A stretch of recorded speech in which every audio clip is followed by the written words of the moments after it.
Dans mon jardin, il pleut des lettres, tout le long des saisons. Cela fait quelque temps. Depuis, mes plantes ont du bagout. Les arbres me suggèrent de coquines phrases. Et les fleurs m'envoient des lettres de château. Dans mon jardin, il pleut des lettres. Invisibles au commun des mortels, de couleurs et de formes différentes, elles finissent englouties dans les corolles des fleurs, pour rejaillir en impression fleurie. Dans mon jardin, il pleut des lettres. Au pied du figuier s'agite la métaphore. Derrière le citronnier s'étale la comparaison. Dans le bocage repose la ponctuation. Chaussures et habits pour le récit de mes rêves. Dans mon jardin, il pleut des lettres, en pluie fine et grosse goutte. Je ne veux pas de parapluie, mais juste son bon bout, rien que son bon bout, pour écrire l'histoire irréelle au réel. Dans mon bon bout, il pleut des lettres. Je veux écrire le rêve et la couleur. Je veux dessiner l'envie et la patience, pour revoir la rose sans épines, celle que j'entends tous les printemps. Dans mon jardin, il pleut divinement. Et donc, c'est bien promené en tous les cas, on a une impression des senteurs des fleurs. J'ai l'impression que j'entends Madame Ohibi. Ah oui, voilà. C'est beau alors. Les paroles de Madame Ohibi résonnent. Et dans ce texte, on voit les deux piliers, je crois, l'écriture et le jardin. Ah oui. Et ce sont les deux, je sais pas, les deux épaules peut-être, métaphoriquement, qui vous ont soutenu dans ce... Voilà. Et toujours fleurs, et omniprésent dans ta vie, même dans tes écrits, les contes, la collection merveilleuse, 4 contes, il y a la pensée, il y a le coquelicot, il y a la marguerite, et puis le 4e, il sort du lot, la petite fille qui parlait. Où je figure en dos de 4e page, je suis là avec ma grand-mère. N'est-ce pas? À l'âge de 10 ans, où elle me donne une rose à moi parmi tous les petits cousins. C'était pour moi. Ouais, ça promet là, ça promet. Et le 4e, la petite fille qui parlait aux fleurs, je crois que la petite fille, c'est toi. Voilà. Un petit peu. Voilà. Un petit peu. Voilà, sa grand-mère. Oui. Oui, la grand-mère et toi à côté. C'est beau ça. C'est beau là. Absolument. Ouais. elle me disait الله يجعل لك في الورده الحمراء اللي حتى واحد ما يلحقها. ما ينحيوهاش. Et depuis ما نحبش كي يجيو الجنان ما نحبش داير نحي. ما نحبش. Vraiment, c'est les assassinés, quoi, pratiquement. نحب نحي وحده اللي تكون ماشيه بعدا تغمض عينيها نقول نحيها، واللي تكون عاد تفتح نقول له ما ربي سيدي خليتو كامل هادو اللي قدامكم مشيتوا هذيك راه عاده مجال الدنيا. دونك اطفيه هكذا كي سي دوفوني ان بروبليم، ما نجمش نسكت وحدي نشوفو يقطع عليه الورد، ما نجمش نسكت يا ودي. Voilà de bonnes factures, comme on dit, n'est-ce pas? Ce sont des comptes à l'adresse des enfants. Vous pouvez vous les offrir et c'est très beau, c'est bien fait. Voilà. J'ai écrit ça pour inculquer aux enfants l'amour des fleurs, pour les pousser à connaître leur nom, pour les pousser à ne pas couper les fleurs là où ils sont, là où elles sont, là où elles se trouvent. Parce qu'on a vu les jardins chez nous, comment ils sont piétinés. Une fois qu'il y a des fleurs, elles sont piétinées. C'est une éducation, c'est une esthétique. J'ai essayé, j'ai fait des petites écoles. On m'a invité à l'école Aïcha Moumounine. J'ai fait aussi avec le petit lecteur des lectures où j'ai parlé de la fleur.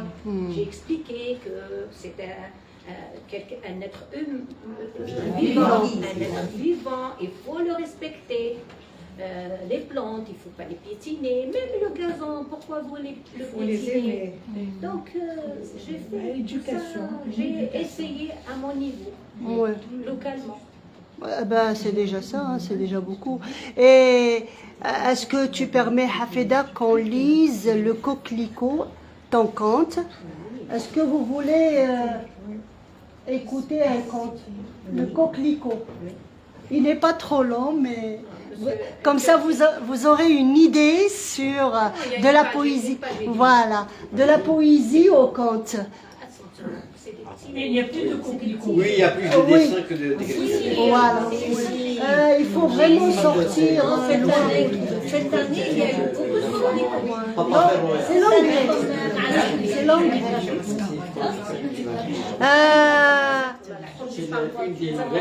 Ouais, je demande à Al-Kurti, s'il te plaît. Al-Kurti, s'il te plaît, tu veux nous lire le coquelicot, conte. Oui, conte. Voilà. Justement, j'étais en train de lui dire qu'une des nouvelles qui a été infamante, s'il vous plaît. Ouais, une des nouvelles, le titre Taha, c'est le coquelicot, mais en langage scientifique. Papaver roeas, c'est le nom scientifique du coquelicot. Papaver. Papaver roeas. Voilà. Et le même conte a été traduit en Tamazir, Nadia. Oui, voilà. Parce que Madame Hafida, mon amie, elle venait à l'association du média. Je suis membre de l'association. Oui, donc il y avait, quand elle apprenait le Tamazir, J'ai appris l'accent. elle a appris quelque chose, voilà, donc on était ensemble là-bas. Donc il a demandé pour quelqu'un de lui traduire en Tamazir. Donc le coquelicot, il a été traduit par le nom, par Houaïb Sey en Tamazir. Donc le nom, le coquelicot, c'est Djahbour.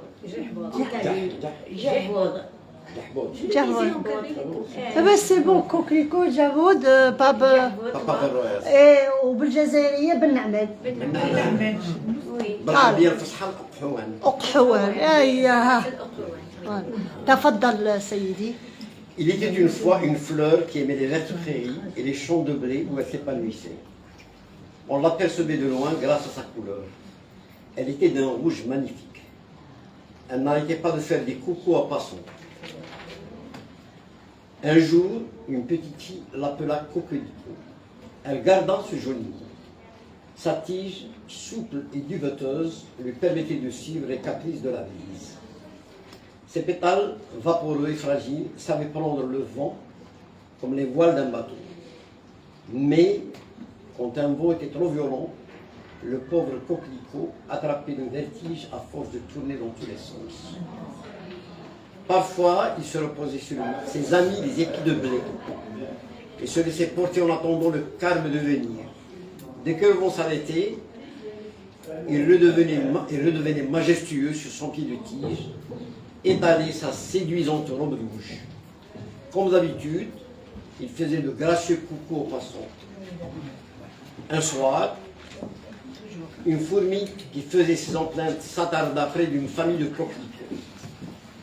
Lorsqu'elle entendit une vieille voix, mais très calme et très chaude, c'était une grand-mère coquelicot qui racontait à ses petits-enfants l'histoire du coquelicot des bois.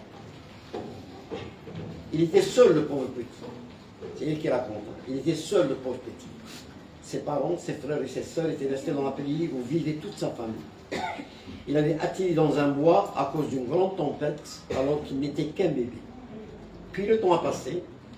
Il devint un beau coquelicot et toutes les fleurs des bois rêvaient de lui.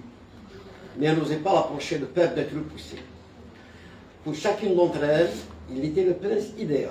Mais lui ne s'était jamais aperçu de cette faveur autour de lui. Un jour, un groupe de jeunes hommes et de jeunes filles se promenaient dans les bois. En les voyant, le petit coquelicot fit plein de petits coucous. Il le salua gentiment, mais ne s'intéressait guère à lui comme il le faisait quand ils étaient encore enfants. Celui-ci se sentit abandonné. Sa belle robe se froissa, sa tige tomba en dos d'âne. Il avait de la peine. Il murmurait tout songeur. Les petits-enfants et leurs parents viennent jusqu'à moi. Ils me parlent, ils me caressent, Et même enlève les épis de blé qui m'étouffent. Mais les abressons me fouillent. Alors, une Jacinthe des bois, qui avait une telle fine oreille, entendit sa détresse. Elle s'approcha de lui et dit d'une voix mielleuse, « Ils ne t'ont pas oublié. Tu as toujours une petite place dans leur cœur. Mais une autre fleur en a fait plus. » « Ah bon? Comment est-elle? Quel est son nom? » dit le coquille. « Elle s'appelle la rose. Elle est très belle. Elle est plus belle que moi. Non, elle est différente. Tu as du charme, dit-elle en rougissant. C'est quoi le charme? C'est quelque chose qui plaît. Par exemple, une couronne pleine de senteurs, une couleur comme celle de tes pétales, un pied élégant comme celui de ta tige. En entendant ces compliments, le coquelicot retrouva sa fraîcheur, ses pétales se défroissèrent et sa tige reprit sa belle forme. Sa peine s'était évaporée. D'un air détendu et doux, il dit à la Jacinthe, « Oh, merci, belle créature. Toi aussi, tu es charmante avec tes petites clochettes bleues. Je te trouve intelligente et sincère. Je sens que nous allons devenir de grands amis. » Le coquelicot prit la main de la Jacinthe et il déposa un bisou. La Jacinthe, qui n'attendait qu'un signe de tendresse, tomba dans les bras du doux coquelicot et s'endormit jusqu'au matin. À son réveil, elle avait une bague à l'une de ses clochettes. Elle était devenue Madame Coquelicot la coquette. Dans la soirée, ses amis les Jacinthes firent la fête. Elles chantèrent Coquelicot et Jacinthe des bois à tue-tête. Coquelicot, Jacinthe, c'est la fête. Les beaux jours succédèrent. Coquelicot et Jacinthe vécurent heureux et eurent plein de petits mi-coquelicots, mi-Jacinthe. Voilà mes petits coquelicots. L'histoire est terminée, on va dormir. Bonne nuit, les petits, dit grand-mère. Bonne nuit, grand-mère, répondirent ensemble ces petits coquelicots et s'endormirent avec la belle histoire sur l'oreille. Tandis que la fourmi, bien détendue après avoir entendu la belle histoire du coquelicot et de la Jacinthe des bois, reprit sa route en enjambant les épis de blé et les autres herbes.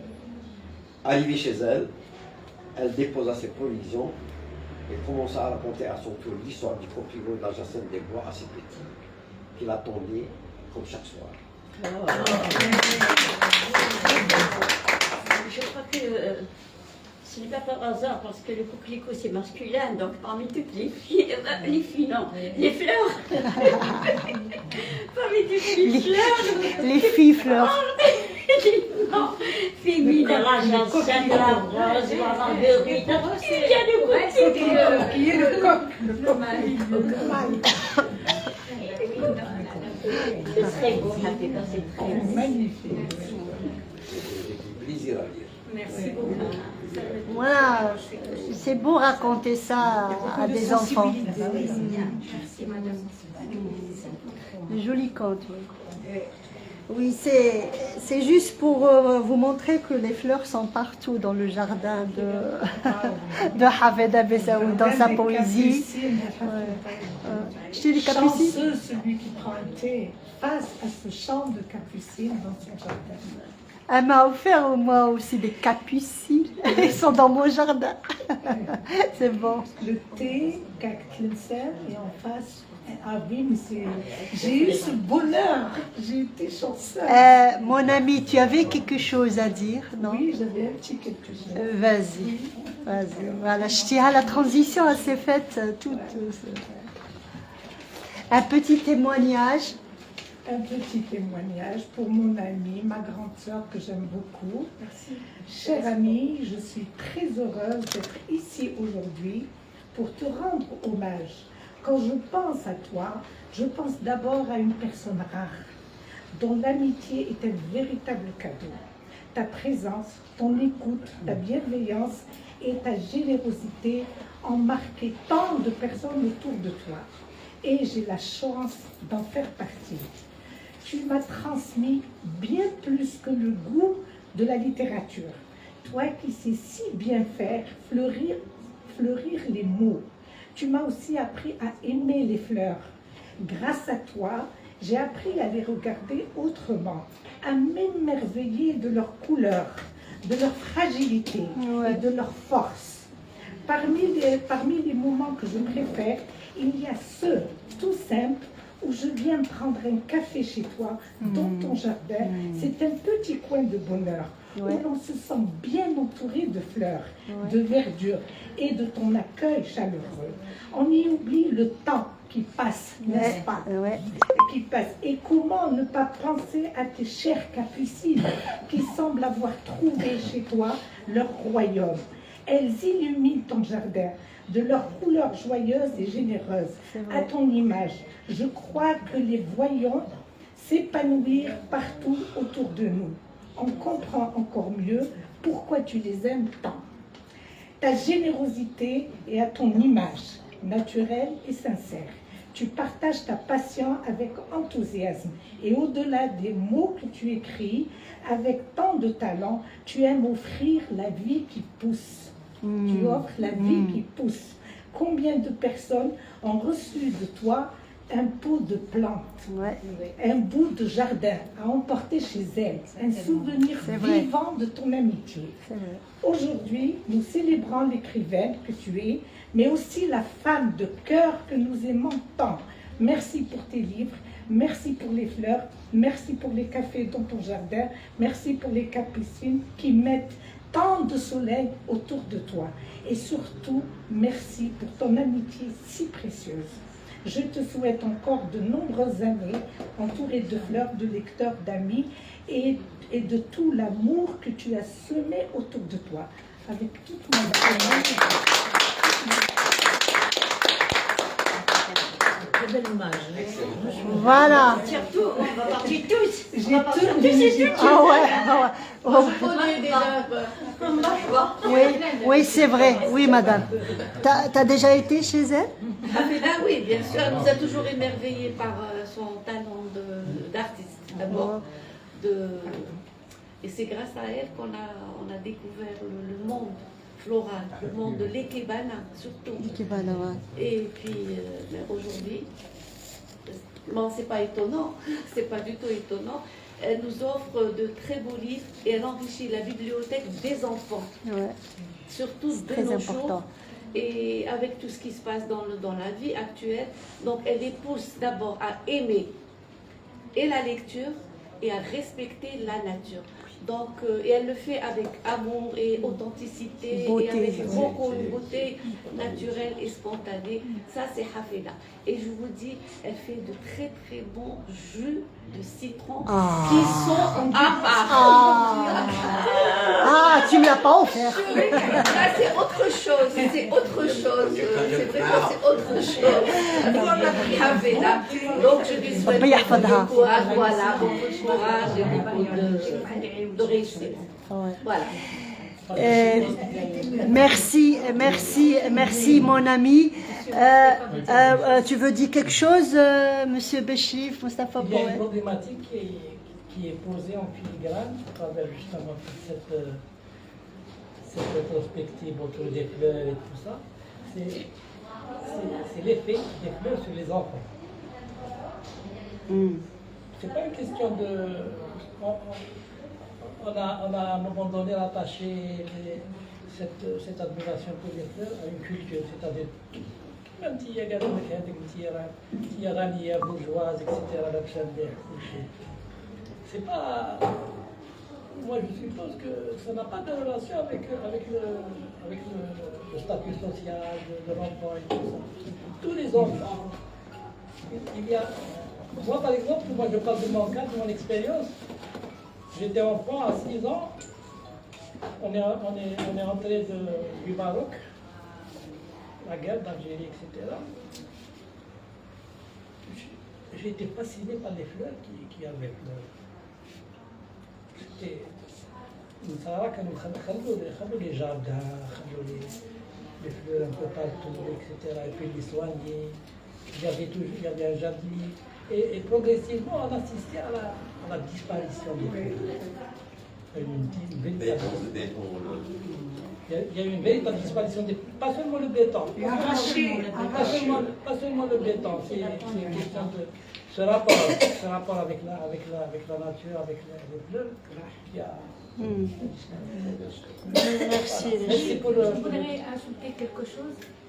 Je crois qu'aussi, on peut en parler quand on mérite. Je m'explique. J'ai un grand-père qui était apothicaire. Oui, Donc, il soignait avec les plantes. Oui. voilà. Mais il avait étudié la médecine arabe. Hmm. Il soignait ses patients. Il avait une officine. Il soignait ses patients. Comment on dit بالعربية بلوئية. C'est-à-dire, il avait une balance de bijoutier. C'est avec des petits pois. Une once, rien, l'once. Et donc, il suffit J'ai vu les Bon, petits, dans des fois, j'ai vu les petits pois, les minuscules. Oui. et le médicament devient poison. Donc c'était un dosage Le scientifique. juste milieu. Le juste milieu, avec ça. Le juste Un de milieu. mes poèmes. Donc, Le dosage exact. ma grand-mère nous racontait, puisque mon grand-père est décédé lors du débarquement des Américains à Mers el-Kbir, il a perdu toute sa marchandise. Ouais. Mchem, j'ai raconté à Célima, Ouais. avec à dos de chameau, après il fallait continuer dans les chalutiers. C'était vraiment l'aventure. Et ben, il allait avec beaucoup d'argent et il allait ramener Mchem, Istanbul, tous ces pays limitrophes du Moyen-Orient aussi. Il dit les épices rares et les épices aussi médicales. Donc, il y a ça d'un côté, et il y a en lui aussi le libraire. Il avait une librairie en face de l'officine, qui était tenue par ses enfants, de 16 ans, 17 ans déjà. Quand ils sortaient de l'école, ça c'est dans les années 30 et 40. Ça c'est ma grand-mère, puisqu'il est décédé juste après la débarque. Oui, juste après le débarquement des Américains en 42. Oui, une mort atroce. Parce que toute sa marchandise a été séquestrée. Séquestré, volé, il n'a rien pu. Parce que quand il allait, il prenait toutes ses économies pour ramener aussi. C'est rebellisé. Et donc, et comme il venait aussi de perdre une lumière en son fils de 21 ans, il était doublement atteint et donc il a perdu la vie. L'officine est partie, la librairie aussi, et la librairie aussi, une à Alger et une à Oran, où il avait passé des BNLS, des cousins à lui germains. Et à Alger, c'était un certain monsieur Kadiri, dont on a raconté des choses pas bien, parce qu'il a volé toute la... Bon, on ne rentre pas dans les détails, mais je tiens aussi à dire que du côté de mon grand-père, il était interprète judiciaire. Quelle Je famille? crois que Quelle famille? le grand-père paternel, Benin. Bessaoud. Ah, Bessaoud. Saoud. Et le grand-père maternel, c'est un Bénélas. C'est lui l'apothicaire, Allah yarhamou. Donc je pense que j'ai eu la chance d'hériter un peu de l'héritage. C'est un peu génétique, c'est un peu génétique. Destiné. Voilà. Je pense, comme me le disent dans la famille, c'est toi qui as hérité de tes grands-pères et c'est très bien pour nous.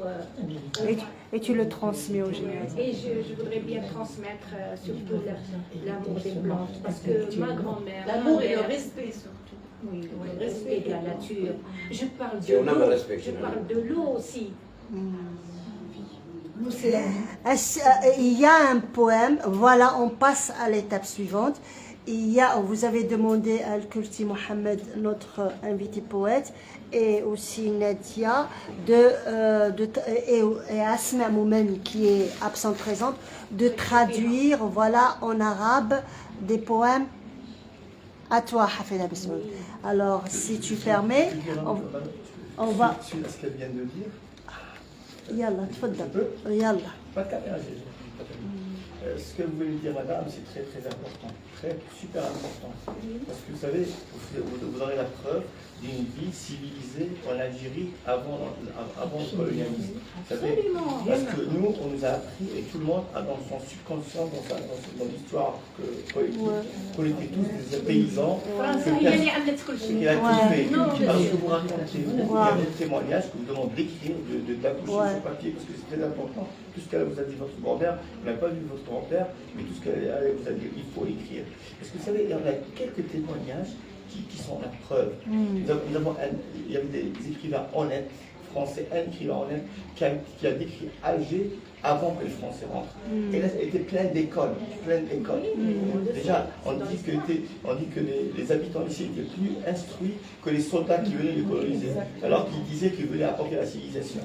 Il y a un autre témoignage très important, c'est un livre qui a été écrit par un esclave, un esclave de Scotland écossais, un esclave écossais qui vivait à Constantine. Et on ne connaît pas que Alger, je m'excuse, je prends juste les minutes. Alger et Tunis étaient le tournant de l'esclavage européen. Ils étaient tellement civilisés qu'ils prenaient les Européens comme esclaves. Et lui, c'est un esclave qui s'est sauvé, il a décrit la vie à Constantine, comment elle était. Il était au summum de la civilisation. Donc on va les faire Tlemcen, Alger. Donc il chante aussi. Pardon? Donc il chante aussi. Cervantes qui a été écrit. Et là, on ne sait pas. Il était captif. Je vais juste d'avoir pris ces 2 minutes de. Non. Juste une petite information. En 1830, la France est rentrée. En 1816, 14 ans avant, la Hollande et l'Angleterre se sont réunis pour attaquer Alger. Pourquoi attaquer Alger? Pour libérer leurs esclaves. Ils en ont libéré 22 000, il restait beaucoup. D'accord? Ils étaient tellement.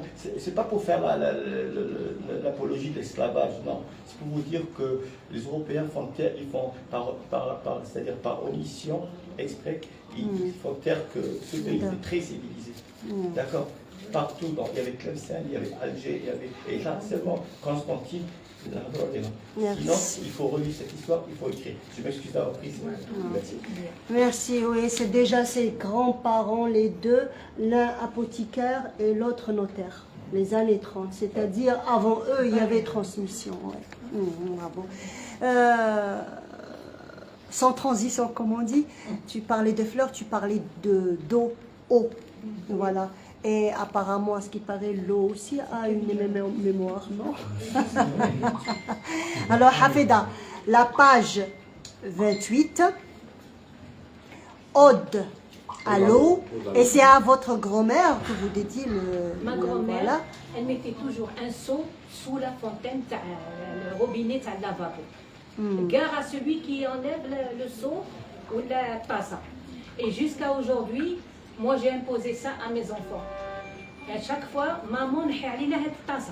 Donc, pour ne pas trop les embêter, des fois, quand ils ne sont pas là, je la remets. Et pourquoi? J'ai été élevée comme ça, je resterai comme ça jusqu'à mon départ dans l'au-delà. Et pourquoi? Pourquoi? Oui, باش ما نضيعش الماء. Voilà, voilà.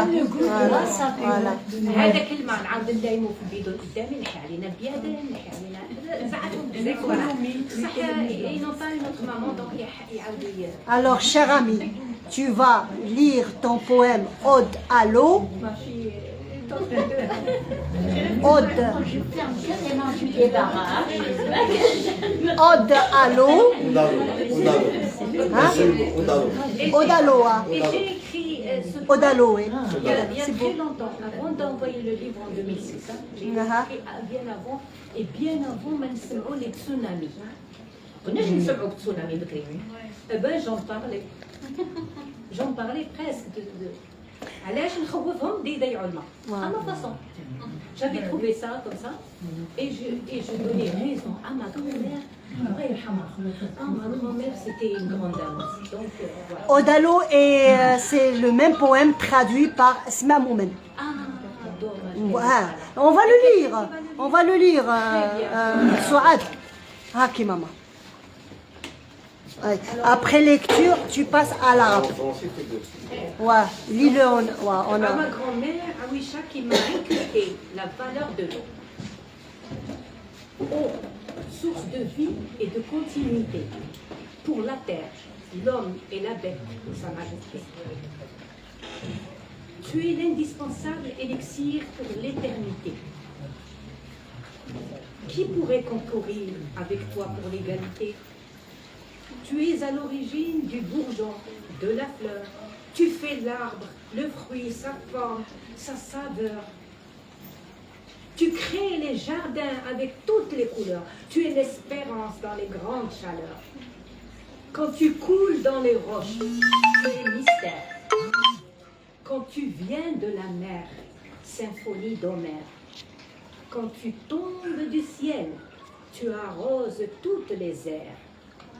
Quand tu dors au fond du puits, tu es miroir hors pair.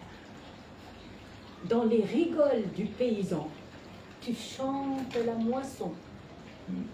Dans les rivières du pêcheur, tu offres le poisson. Dans les fogaras, tu es mesure et son. Dans les grottes, tu es sculpture de glaçons. Mais quand tu te fâches soudainement, toi, âme patiente, généreuse, subitement tu deviens ouragan, destructeur, semant le chaos, balayant cette alchimie crûment. Fraîche, tiède, chaude, douce, salée, tu es la bienvenue. Point de gaspillage, c'est la priorité retenue de retrouver les valeurs d'antan, méconnues aujourd'hui, pour que la vie humaine continue.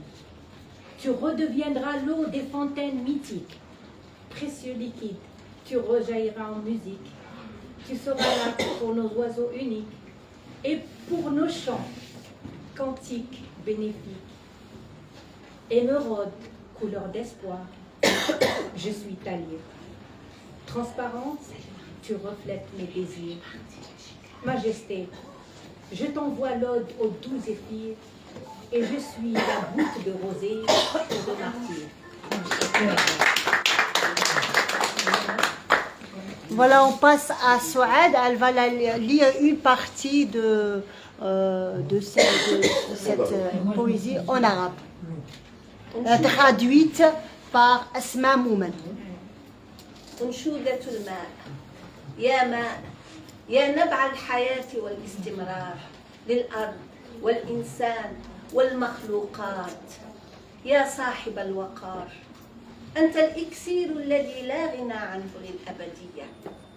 فمن ذا الذي يضاهيك في القدر؟ أنت أصل البرعم والزهرة، ومنك الشجرة والتمرة صورتها ونكهتها. الخلق للحدائق بكل ألوانها. أنت رجاء في أوقات الحر حين تنساب بين الصخور. أنت سر حين تأتي من البحر.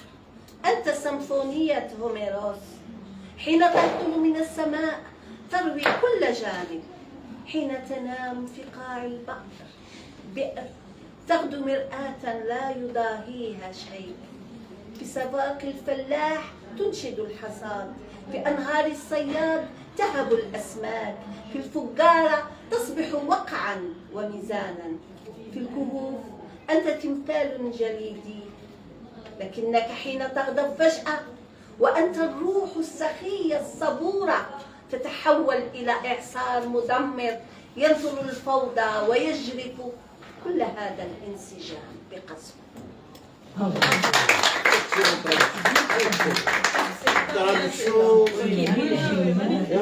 Oh, excellent. Même si elle est absente, on va l'applaudir s'il vous plaît. Sauf qu'elle est au féminin en français et masculin en arabe. Oui. Ouais. Non, on n'est pas nécessairement Très bien, merci. C'est Souad. Hafida, on passe aussi, tu vas lire, toi et Mohamed El-Koursi aussi, vous allez faire aussi ce dialogue en français et lui la traduction en arabe. Choisissez le poème. Allez.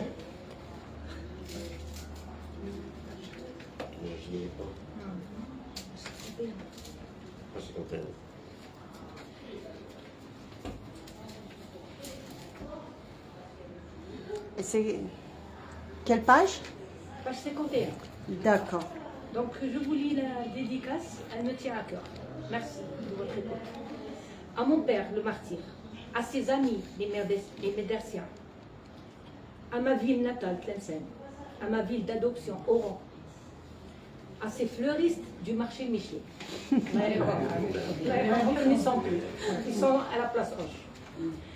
Et j'ai discuté avec eux juste après le changement. Ils m'ont dit, on est malheureux ici parce qu'il y a un courant d'air. Et les fleurs se portent très mal. Voilà, je tenais à vous le dire parce que c'est une confidence qu'ils m'ont faite et je l'ai dans mon cœur. Voilà. Ouais. C'est sensible. Ouais. Non, je n'irai pas au cimetière.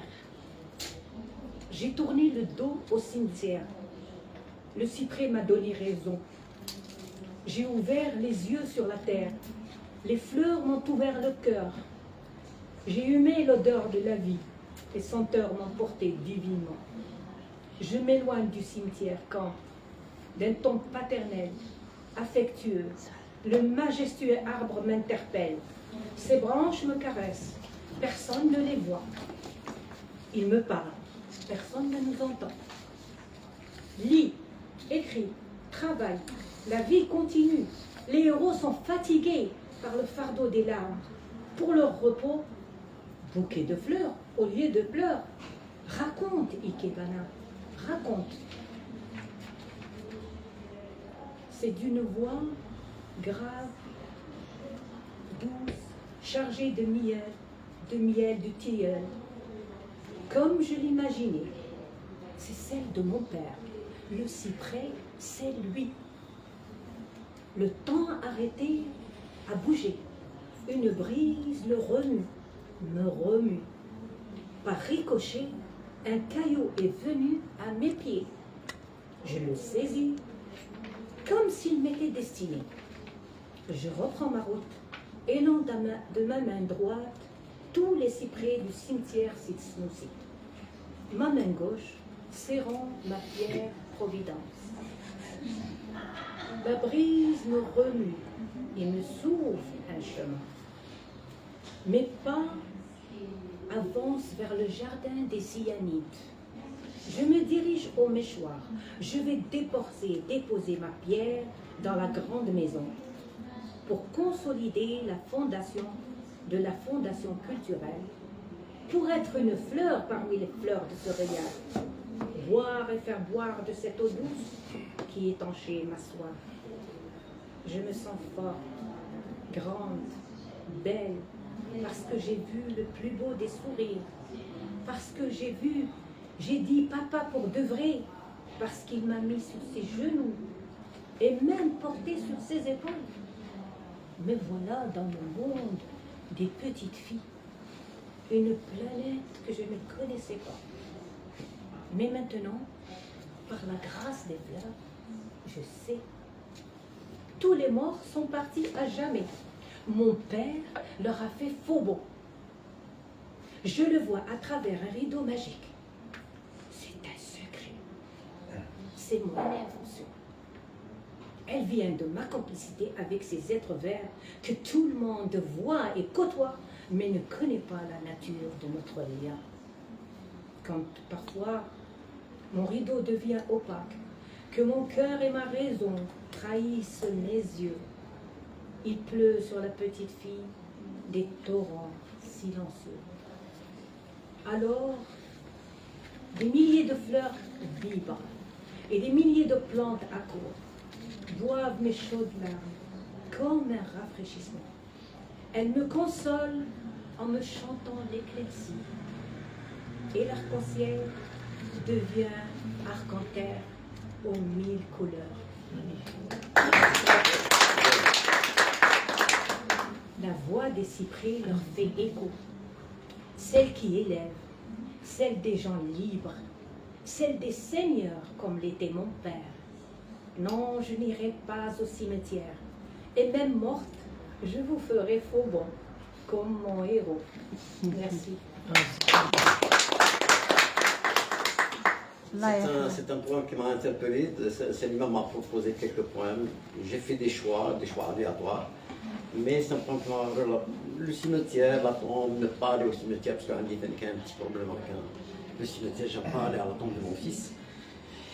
Et il est j'aime pas aller à la tombe de mon père. Mais c'est quelque chose comme ça. Il est là, ça me fait rire. J'ai essayé quelques fois, ça n'a rien donné. Donc... Fais comme moi, ne pas pas. Moi, je me dis, je n'y vais pas. Sa mère, chaque soir, chaque vendredi matin. Tu veux avoir une idée de l'image? Oui. Donc, c'est pour ça qu'il m'a interpellé. J'ai choisi un point parmi les. Et un autre poème, parce que tu as eu des interrogations un petit peu. Oui, c'est vrai, oui. on se l'est posé. C'est moins un poème le deuxième que. Alors voilà, bon, c'est rare où je traduis, c'est vraiment hyper rare, presque jamais, où je traduis même le français l'arabe, c'est plutôt le contraire. J'ai traduit bzaf de l'arabe au français à d'autres techniques, j'ai traduit, mais du français à l'arabe, c'est très rare. Donc c'est une tentative, mais je ne sais pas ce que ça a donné. Voilà. لا لن أعود إلى المقبرة أدرت ظهري عن المقبرة أيدني شجر السرو في سكري فتحت عيناي على الأرض فتحت لي الأزهار قلبها واستنشقت عطر الحياة فراودتني عطور إلهية ابتعدت عن المقبرة بخطى حتى أوقفني الشجر العتيق بنبرة أبوية ملؤها الحنان والأغصان تعانقني بعيدا عن الأنظار يكلمني ولا أحد يسمعني طالب اكتبي اعملي الحياة في استمرار والأبطال متعبون بثقل النواح فلراحتهم باقات ظهور لا أن يدموع احكي يا قبر احكي صوت لطيف وعميق مشحون بعسل الزيزفون بتيول كما كنت أتخيله صوت أبي وكان هو شجر السرو تحرك الزمن الجامد حركه نسيم وحركني وبارتداد وصلت حصاة إلى قدمي مسكتها كأنها مقصودة لي واصلت مسيرتي وأنا أحيي بيدي اليمنى أشجار السرو بمقبرة السنوسي بينما كانت يدي اليسرى تحضن حصاة القدر نسمة تهمس لي سبيلي تتقدم خطايا نحو حديقة الزيانين وأتوجه نحو المشوار سأترك حصاتي بالدار الكبيرة حتى تتماسك قاعدة المؤسسة الثقافية وتكون زهرة من أزهار الرياض هذا لنشرب ونشرب من ذلك الماء العذب الذي كان يروي ظمأنا أشعر بأنني قوية وكبيرة وجميلة طالما رأيت أحد ابتسامة طالما تفوهت بقول أبي عن حق عندما وضعني على كتفيه وحتى حملني على كتفيه ها أنا في عالم البنات الصغيرات عالم كنت أجهله لكن وبفضل الأزهار لا يخفى عني الآن رحل كل الأموات إلى الأبد لكن أبي تخلف عن وعده أراه خلف ستار سحري إنه سر من إبداعي أتاني من علاقة خاصة مع تلك الكائنات الخضراء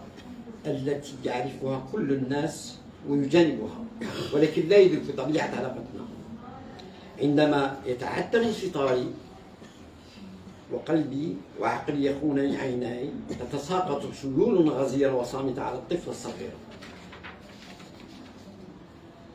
فتهتز آلاف الأزهار وتركض النباتات بالآلاف لتروي ظمأها بدموع غزيرة وتواسيني بقصيدة عن عودة صفاء السماء ويتحول قوس السماء إلى قوس أرض بآلاف الألوان. قوس السماء أنا سي قوس قزح.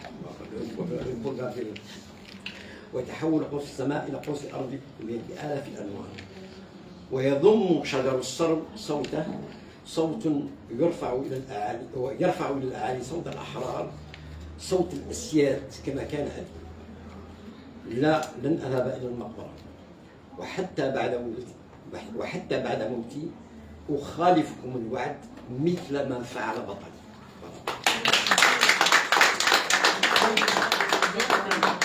Écorché, vous rappelez votre... Madame.